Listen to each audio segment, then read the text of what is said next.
തേച്ചു പീഡിപ്പിക്കാൻ പൂഴി വേണ്ട, തേച്ചു മിനുക്കാനും പൂഴി വേണ്ട. ഏറ്റവും ആധുനികമായ മെഷീനറിയിൽ ഹൈബ്രിഡ് വാഷ് ചെയ്ത ജിയോ സാൻഡും ജിയോ മിക്സ് കോൺക്രീറ്റും.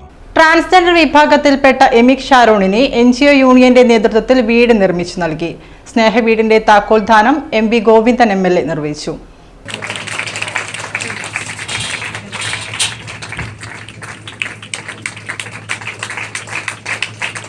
ഇങ്ങനെ ഒരു ബഹുജന പ്രസ്ഥാനമായിട്ട് മാറാനായി, ബഹുജന പ്രസ്ഥാനമായിട്ടില്ലെങ്കിൽ ഈ പറയുന്ന പോലെ 10-60ഓളം വരുന്ന പാവപ്പെട്ട മനുഷ്യർക്ക് വീടുണ്ടായി കൊടുക്കുക എന്നതിനെപ്പറ്റി ആലോചിക്കാൻ തന്നെ സാധിക്കും.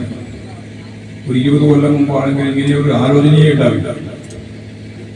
അപ്പോൾ വലിയ രീതിയിലുള്ള മാറ്റമാണ് സംഭവിച്ചുകൊണ്ടിരിക്കുന്നത്. ഞാൻ സാധാരണ പറയാറുണ്ട്, എല്ലാം മാറിക്കൊണ്ടിരിക്കുകയാണ്.